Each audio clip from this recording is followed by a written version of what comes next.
بسم اللہ الرحمن الرحیم۔ السلام علیکم ناظرین۔ وزیر اعلیٰ پنجاب سردار عثمان بزدار کی ہدایت پر صوبائی وزیر ایکسائز اینڈ ٹیکسیشن حافظ ممتاز احمد نے اشیاء ضروریہ کی قیمتوں کو چیک کرنے کے لیے مختلف بازاروں اور مارٹ کا دورہ کیا۔ اس موقع پر ڈپٹی کمشنر فیصل آباد محمد علی بھی ان کے ہمراہ تھے۔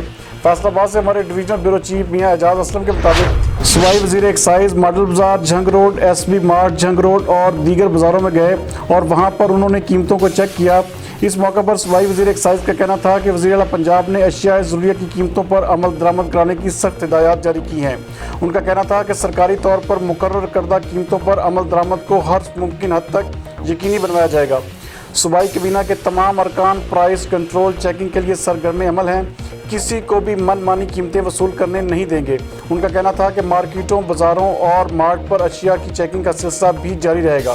دکاندار نرخ نامے آویزاں رکھیں، بصورت دیگر جرمانے اور دیگر سزاؤں سے بھی گریز نہیں کیا جائے گا۔ ان کا کہنا تھا کہ صارفین کو ریلیف فراہم کرنا حکومت کی اولین ترجیح ہے۔ صوبائی وزیر اور ڈپٹی کمشنر نے اپنی نگرانی میں بعض اشیاء کا وزن بھی چیک کیا۔ اس موقع پر ڈپٹی کمشنر محمد علی کا کہنا تھا کہ ضلع بھر کے پرائس کنٹرول مجسٹریٹس اشیاء ضروریہ کی قیمتوں پر عمل درآمد کرانے کے لیے متحرک ہیں۔ صبح سویرے پھل و سبزی منڈی کے دورے کر کے نیلامی کے عمل کا بھی جائزہ لیا جا رہا ہے۔ ان کا کہنا تھا کہ پرائس کنٹرول مجسٹریٹس کی کارکردگی پر بھی گہری نظر رکھے ہوئے ہیں۔